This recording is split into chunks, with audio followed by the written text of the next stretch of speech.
Hi, Jennifer BAGNAS here with a case study review concerning attendance at the Golden Oak High School. And our main issue is student attendance has been dropping in the past few years at Golden Oak High School, where they once had a reputation of holding the highest attendance rate amongst other high schools in its district. Approximately 85% of the students have missed 10 or more days of school each year. The superintendent, Dr. Newman, has asked Mr. Rhodes, who is a first-year principal at Golden Oak High School, to address this pressing concern and has recommended that he work closely with social services and the juvenile court system to remedy this problem. Dr. Newman also stated that both agencies do have a positive relationship with the school district.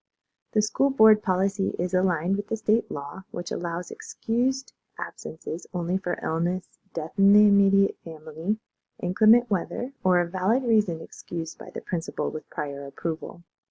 The district policy penalizes students' grades for unexcused absences in excess of 5, also no more than 3 missed days for personal reasons.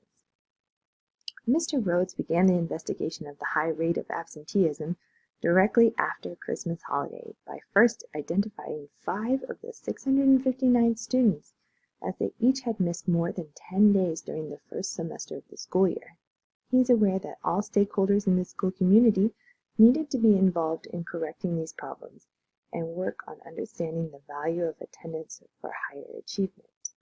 Getting to know the 5 students under investigation, Karen, an 11th grader who was inducted into the National Honor Society sophomore year, is no longer keeping up with her grades, including an incomplete midterm exam before Christmas, and her record indicates she got married before the school year began.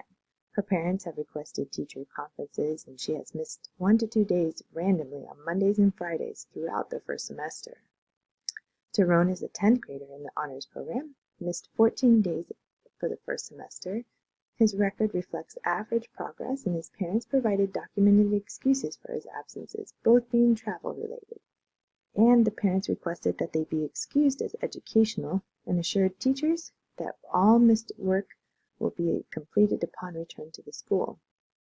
His homeroom teacher excused his absence. Christina, in 9th grade, takes regular classes and missed 4 days in a row in 3 different weeks of the first semester. She had excused letters signed by her minister for out-of-town church meetings. Her homeroom teacher excused these absences, and she missed 2 major algebra exams during her absence, which the algebra teacher did request a conference with her parents about. And her other classes, she did earn 2 C's and 1 D. Carl, who's in 10th grade, takes regular classes in the morning and vocational classes in the afternoon for trade skills and book drafting. Carl's pattern of attendance reflected randomly missed days and was reported to the truant officer. After a home visit, they found his parents did not support strong attendance, and his father said he can stay home when he doesn't feel well. Mr. Rhodes also noted that Carl has 2 younger siblings in middle and elementary school, and he took a mental note to ask the attendance counselor about them. John, in the 11th grade, a quarterback on the football team, had suffered an injury before Labor Day and missed the first 2 games of the season. His doctor granted him that he could continue as long as he does physical therapy, which could only be scheduled from noon to 2:30 p.m. Also in his record was a note from the athletic director that John be excused from afternoon classes. That leaves John to be on Fridays. That leaves John to be absent a total of 3 afternoons a week, which his teacher had not reported as excessive. Legal and ethical issues from excessive absence. Well, we already established that the school district aligns with the state law, and excused absences are only for illness, death in the family, inclement weather, or valid reasons excused by the principal's approval. And we also know compulsory school attendance is legally ruled by the concepts of parens patriae, which is the common law doctrine that gives the state the prerogatives to secure the welfare of individuals. Parents are by law mandated to educate their children, thanks to the decision heard by the U.S. Supreme Court, Prince v. Massachusetts in 1944. Parents are failing to provide welfare for their children when they do not exercise regular school attendance. Also, teachers are held accountable for proper attendance documentation. The legal issues in this case Several teachers breached protocol by not reporting excessive absence to the principal or gaining principal approval. Discriminatory decisions were made rather than following proper attendance policies, and ethically, the most harmful aspect for each of these students is each day absent hurts their chances of being successful in their future. Attendance matters for all students, even high schoolers, as they are still maturing and need every advantage possible to thrive and succeed based from a solid, academically rich foundation. Synthesizing the facts here, what we know, the principal, superintendent, and Carl's father are aware of the attendance issues, and also the school counselor has played a negligible role fixing the issue. These students will attend Golden Oak High School, a suburban school with a population of 965 students, grades 9 through 12. Most residents in the community are middle income, and some live in poverty, and some high-income families. Only recent years have some Hispanic and Asian families moved in, thus making it not too diverse. Most parents have long commutes, about 1 to 2 hours, thus not much time to support their child's after-school activities, and data proves a drop in attendance over the recent years. In this public school, Tyrone is an honor student, while Karen used to be, and Carl and Christina are regular students. And on the unknown, we do not know whether teachers, the athletic director, students themselves, and parents are aware of the attendance issues. We also do not know specific demographics about the students or the living conditions of home life circumstances for each student. Also, whether the student participates in the after-school programs except for John. And we do not know John's academic report and if any students are in any ESOL program, and none clarified whether there were any other special programs that they might be in.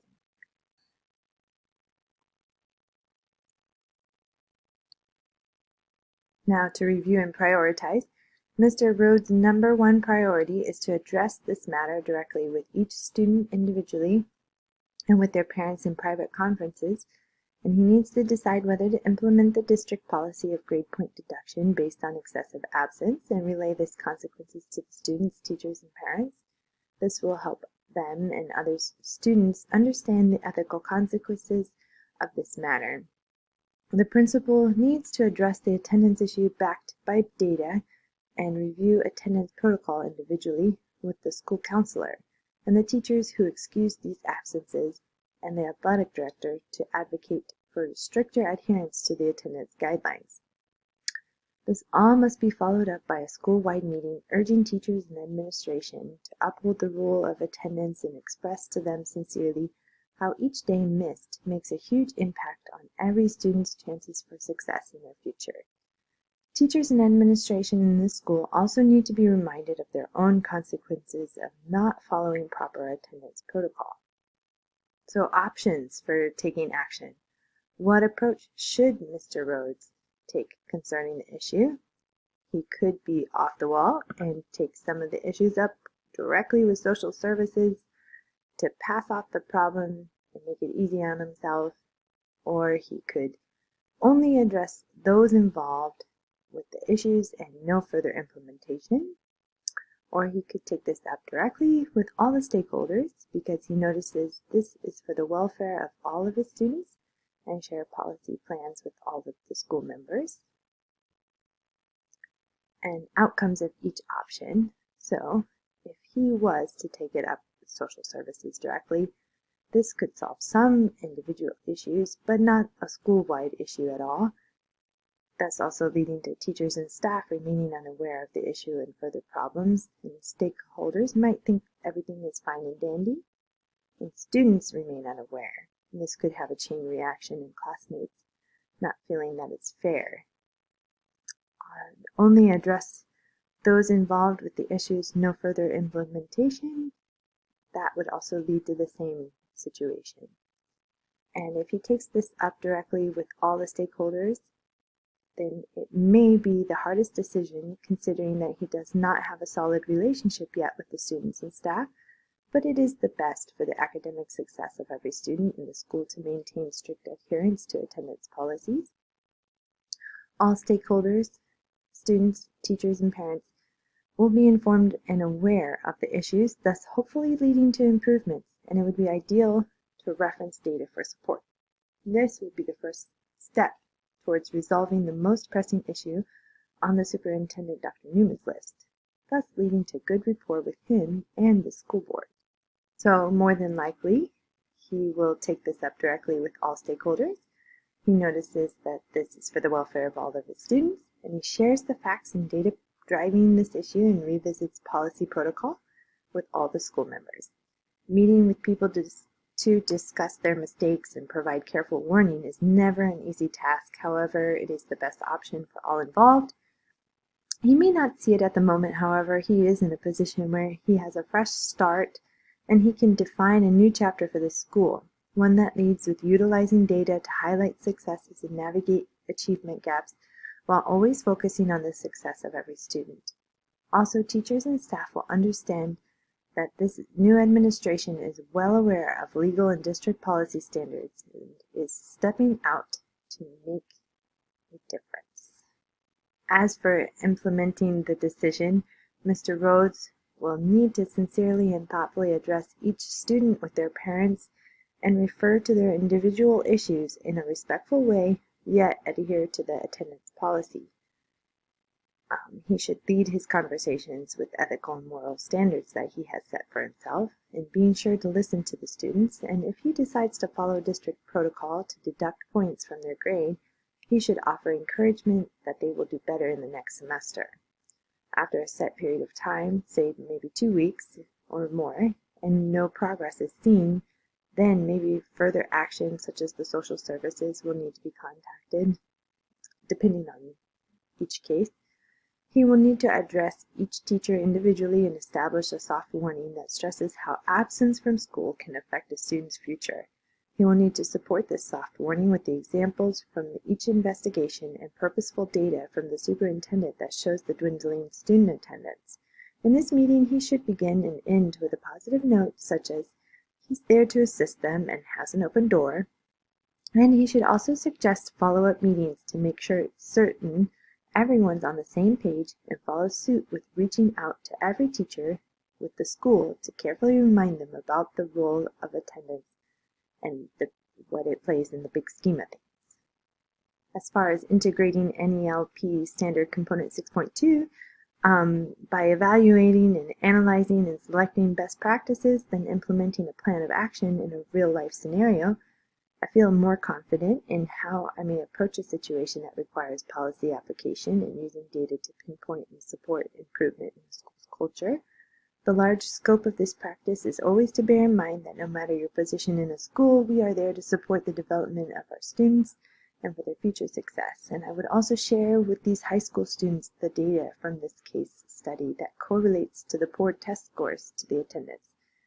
Even that usage of them seeing the data could help them come to school more regularly, and I would try to place power of ownership in attendance in that way.